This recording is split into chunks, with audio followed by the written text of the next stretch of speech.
The modern world is bad. It is inhumane, unfair, and unjust. This is the world of money. It is not for the people. It is for those who produce money, for bankers and financiers. And ordinary people just serve them as attendants. They sweep their palaces. What lies behind the social welfare? Labor. But why does the banker live in 100 and 1,000 times better than worker, than peasant? Why does wildcatter live better? All of them. Do they work harder? It's nonsense. It's ridiculous to say. They do not even produce anything. No material values. But why? Don't you know? Moreover, perhaps you wonder with all sincerity now, reading all of this. Well, banker and worker, simple hard worker like me or my neighbor Johnny? It cannot be compared. Banker is a bank, money, relations, and contacts. But who are we together with Johnny? Nobody. Naturally, the banker lives better than we do. But there is nothing natural here. The point is that everyone got used to this state of affairs, and they took it for granted. As a matter of course, a banker has to live better, and it cannot be otherwise. But it may be otherwise. So why? Why does a banker work less, but live better? Better than worker or miner? However, intuitively, you've got the answer by yourselves. Because the banker is a bank. Money. Exactly, money. This is the whole point, the cornerstone. And about them, about the money, we should talk more in details. So, what is money? Have you ever thought about it? The calculation tool, the measure of labor? As we are told from childhood, almost from the cradle, we have to work, work, and work. The money won't fall down from the sky. They should be honestly and hardly earned, etc., etc., etc. Sounds familiar, doesn't it? Familiar and nauseating. Say it, by the way, to Abramovich, who honestly and hardly earned all his billions. Just for fun, say how to earn money honestly. You will laugh to death. Yes, we have to work, but what should we expect in the end? A small pension and half-starved old age? Poverty. You have spent all your life working on some oligarch. You have been taken away all your power, energy, and health. You've been squeezed like a lemon. And after that, you've just been thrown into the dustbin as the fulfilled material. Is this necessary?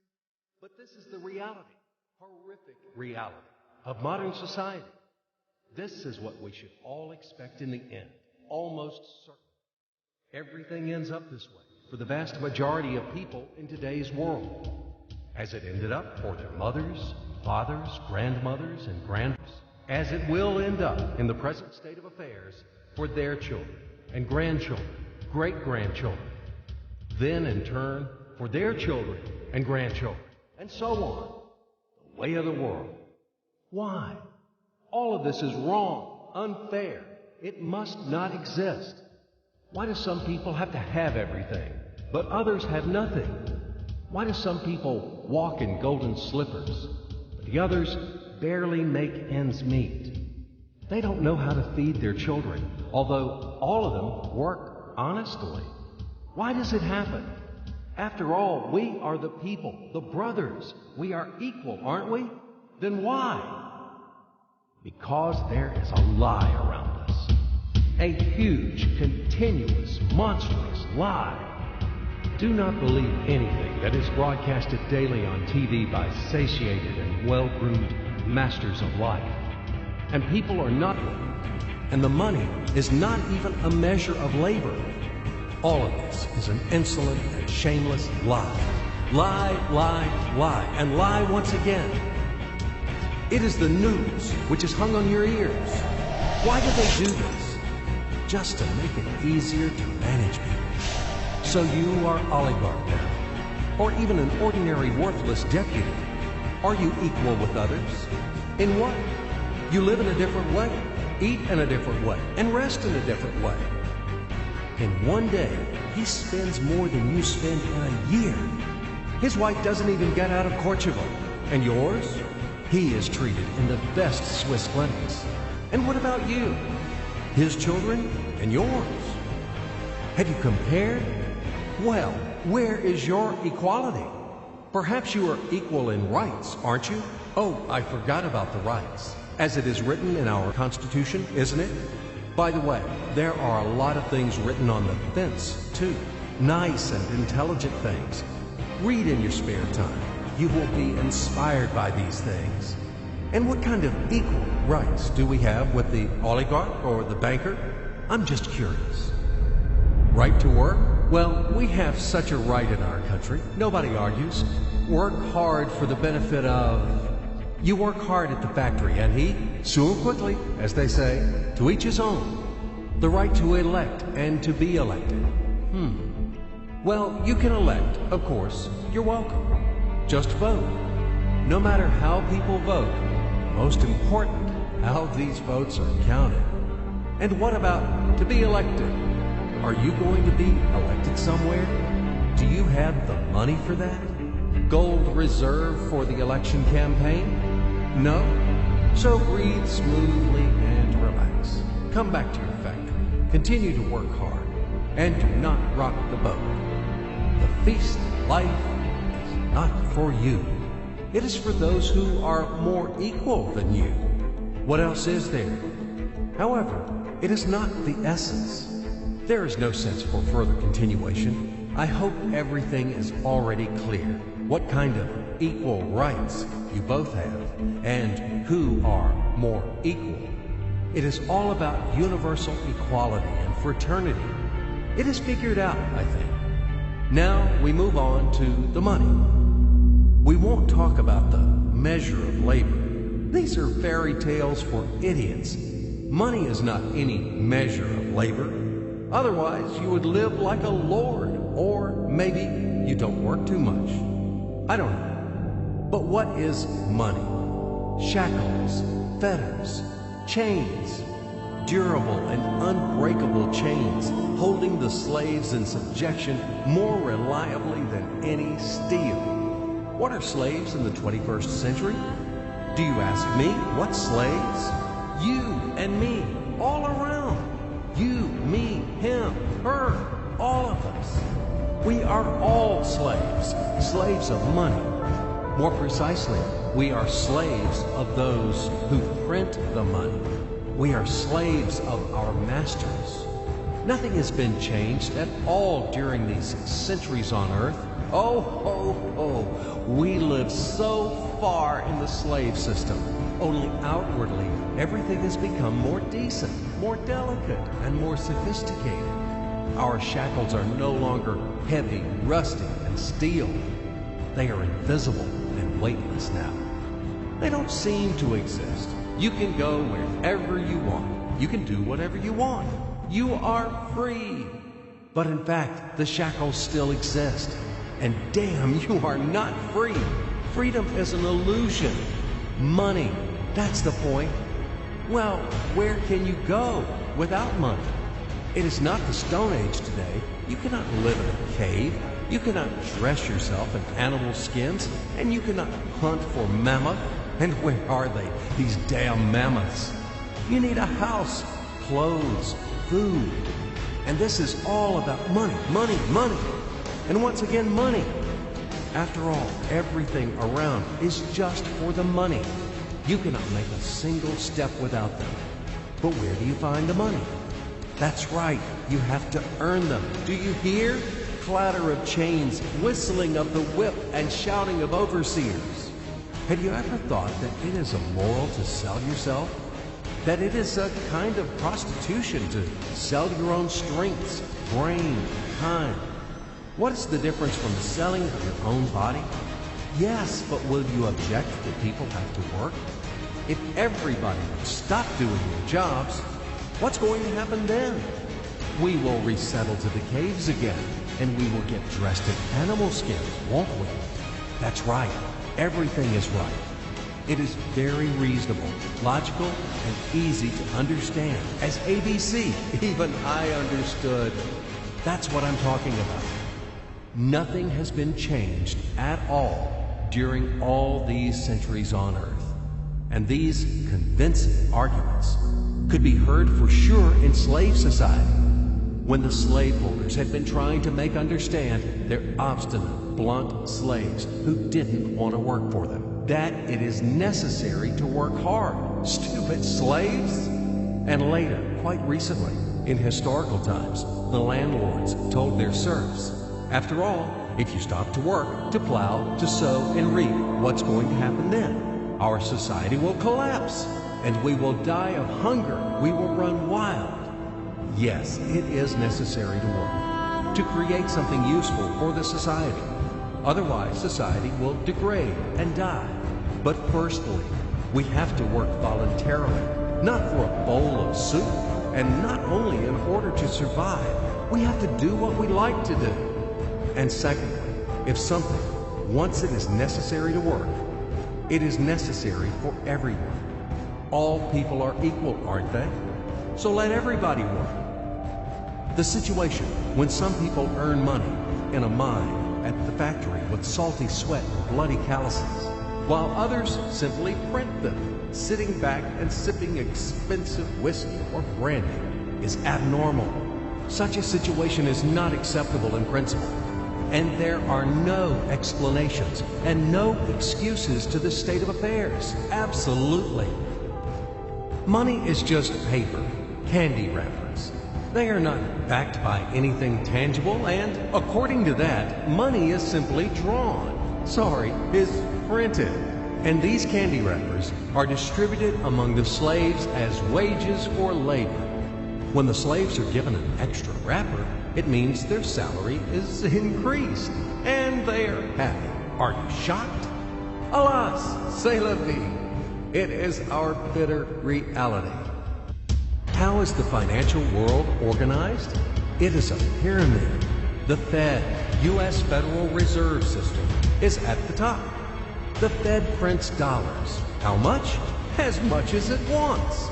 Of course, Fed adheres to some of its own internal rules and regulations. It tries, for example, not to print too many dollars to prevent complete devaluation of the currency, etc., etc. But in principle, Fed can print as many dollars as it wants. At least there are no external limitations for that. Absolutely, the U.S. Fed is guided solely by the reasons of expediency. The lower levels of the global pyramid are the central banks of different countries. All other local national banks are situated on even lower levels. Of course, all of this is slightly simplified, but in general, everything corresponds to reality and reflects overall picture. Why do we need banks? Speaking figuratively, banks play the role of blood vessels in the social organism. Through these vessels, the money, blood, from the heart, the central bank, enters to all its organs. Money, blood, wash these organs. They bring life to them. It's not me. You can find this information in any textbook on economics. In which connection dollars are mentioned here? In what relation does the Fed have to us, sinners? The most direct relation to us, I'm telling you. After all, dollar is the global currency. Don't you know this? Let's say Russian Central Bank, one little proud bird, cannot print rubles without permission of U.S. Fed. Absolutely not. As soon as Russia supplies oil and gas to the USA for $1 billion, it is a wagon of colored pieces of paper with pictures of great American presidents.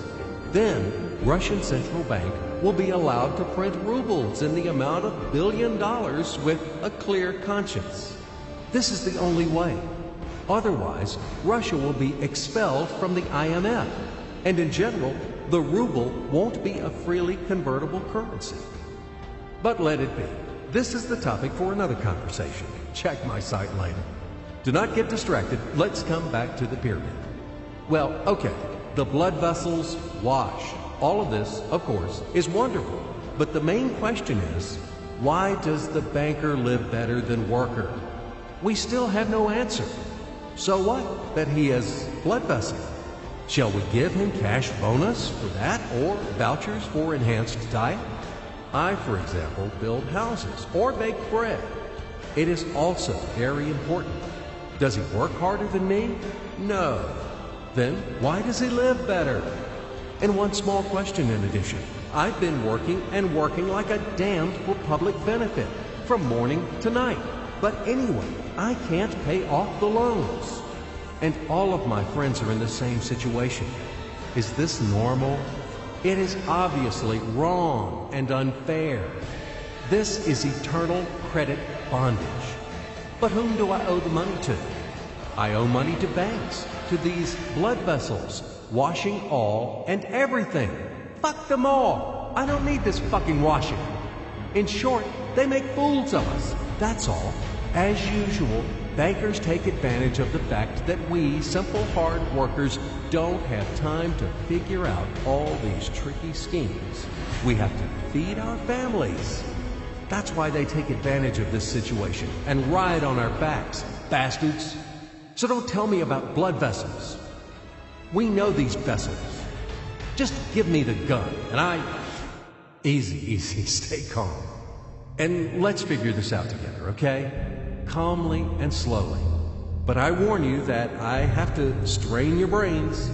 It's not easy to unravel in a couple of minutes those things which have been tangled during the centuries by the best sophisticated minds of mankind. But we will try. At least we will show something visually, something from the life of modern banks. We will demonstrate everything on the live example, so to speak. You'll enjoy. So imagine the following quite unusual situation, and watch my hands. Let it be a Nick and Jane, and let it be a Mr. Smith, a banker of Nick and Jane. They both keep their money in his bank.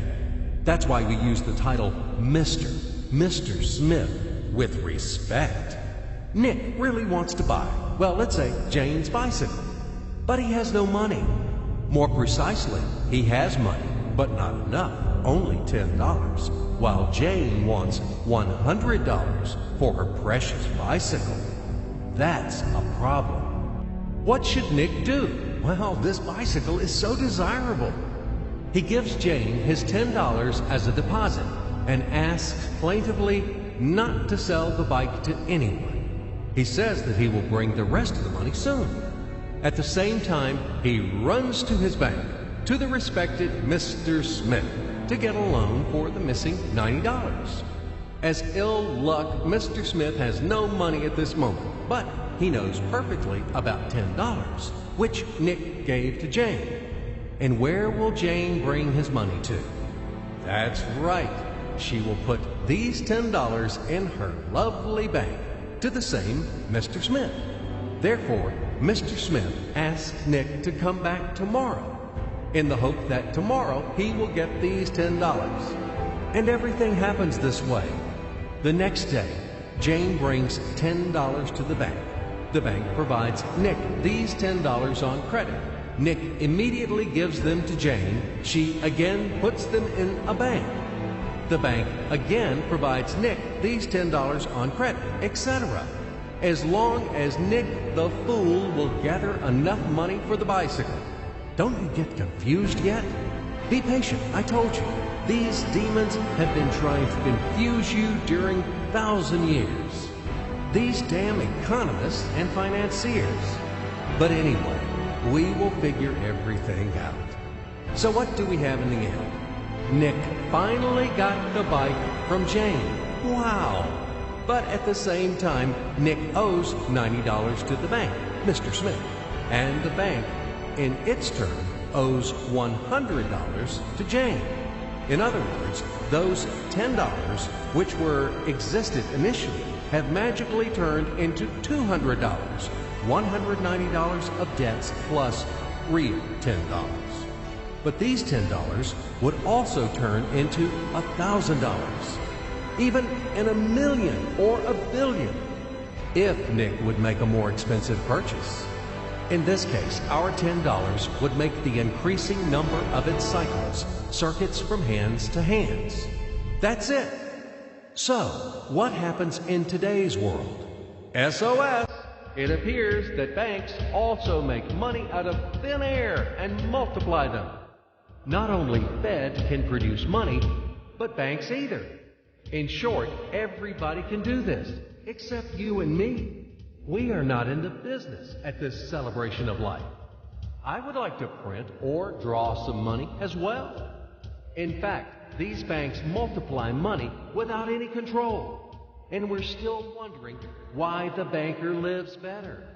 What are naive fools are we? Now it is clear why. The one who produces the money, of course, lives better. But this is not enough. From this moment, poor Nick will never be able to repay his debts owed to the bank.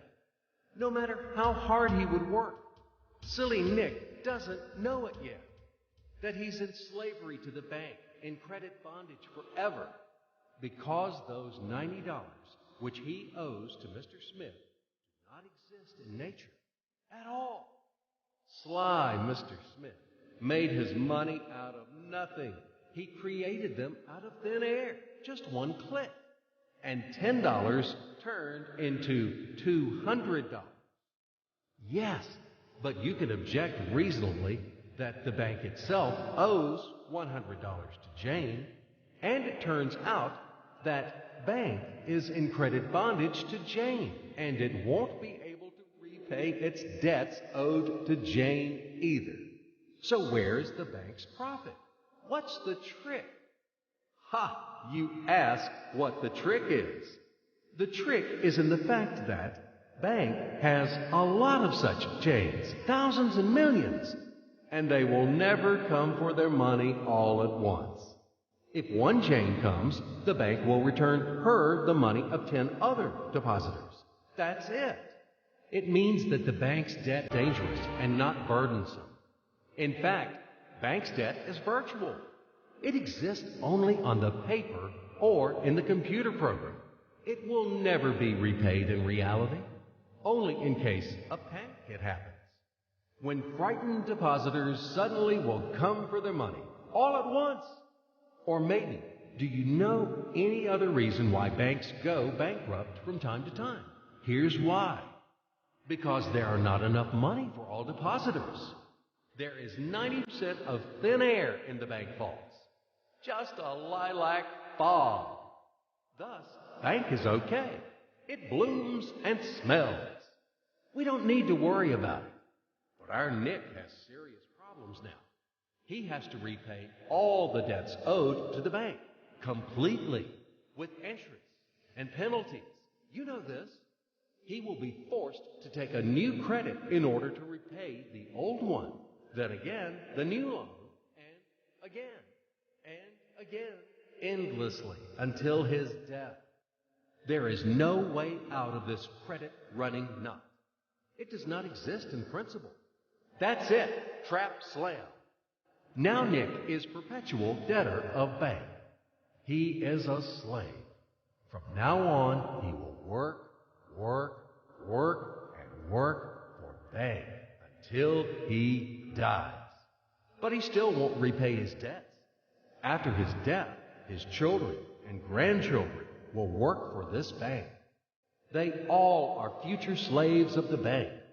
More precisely, they are slaves of this monstrous and cannibalistic global financial system, which spawned this ruthless and inhumane mechanism which must be destroyed finally. Financial apocalypse. It can break our financial chains and can save all of us. It can finally release us from centuries of slavery. All the old will be burned completely in purifying flame of apocalypse, and the new will be established. The Federal Reserve will be burned, and the wind of change will dispel the ashes of this damned insatiable octopus spider, enmeshed the whole world with its sticky financial nets. Banks in their current form will be razed to the ground. They do not wash anything. Do not believe this bullshit. They bring death to all living things. They suck our blood. Banks are parasites on the healthy body of the society. Mites inflated from our blood. They are voracious and insatiable leeches, clung tightly to us. What do they actually do useful? Do they give loans at their extortionate interest? Actually, why do banks charge you interest on loans? Have you ever thought about it? Usury has always been condemned and despised at all times and among all nations. And now it is the norm. An entrepreneur gets a bank loan. For what do they charge interest on? He wants to create something useful for the society, for the whole society, including the bankers. He has to be encouraged and given privileges for that, instead of stripping off 3 skins from him. But today's banks were created not for that. The interests of the society are not important for them. Banks take care only about their own financial profits and benefits. They don't care about the people. Today's banks are faithful servants of the Federal Reserve. They are greedy and avid bloodsuckers, small ghouls in the service of a giant and evil monster. Modern Earl Dracula, who plunged the whole world into financial bondage, and it sucks and sucks our blood. And it will continue to suck the blood of our children and our grandchildren if we don't stop and destroy it. Hammer an aspen stake to all the banks. And do not forget the silver bullets. Apocalypse. Only financial apocalypse. We have no other choices. We are not slaves. We are the people. And we choose freedom. And this freedom is already on the threshold. Now, with the advent of MMM, financial apocalypse is inevitable. From now on, it's just a matter of time. Grain has been sown, and it will sprout. It is now sprouting, right now, at this very moment, and it won't perish. What is MMM? Global Mutual Aid Society, Worldwide People's Bank, Financial Social Network. You can call it as you like. The point is not in the title. The point is that it is a voluntary and formal network of millions of people across the earth, people who rose up against financial slavery. They decided to declare war on the Fed and other banks and to win this war. In order to achieve this goal, they combined their money together. And it doesn't matter that separately their savings are not big. But there are a lot of people in MMM. And together, it is a tremendous force, invincible force. And this force is growing with each passing day. Indeed, due to what do the banks exist? Due to the oligarchs and the billionaires? No, they exist due to the same ordinary people who keep their meager savings in banks. MMM really knocks the bottom out of banks, opening people's eyes. Why do people keep their money in banks? Because there is no alternative. Banks are monopolies. Where should people bring their money? Like Jane, to Mr. Smith only? Not in this bank, so in another one? Not to Mr. Smith, so to another banker? His name will be Mr. Johnson. But anyway, it's the same shit. All of them are tarred with the same brush. All of them are native kids of Cunning and solicitous mother spider named Fed. They are little spiders. And now we have finally an alternative. MMM. It's yours. People help each other here. Today you have helped. Tomorrow you will be helped back. That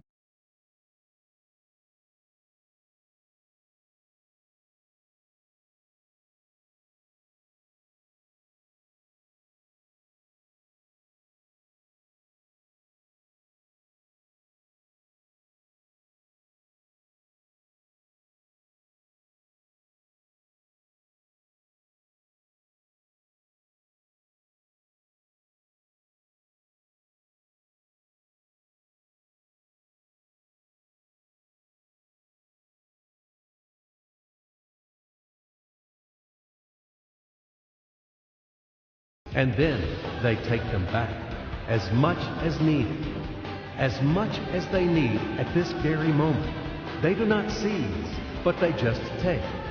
In fact, a human being doesn't need a lot of money. It is only important the awareness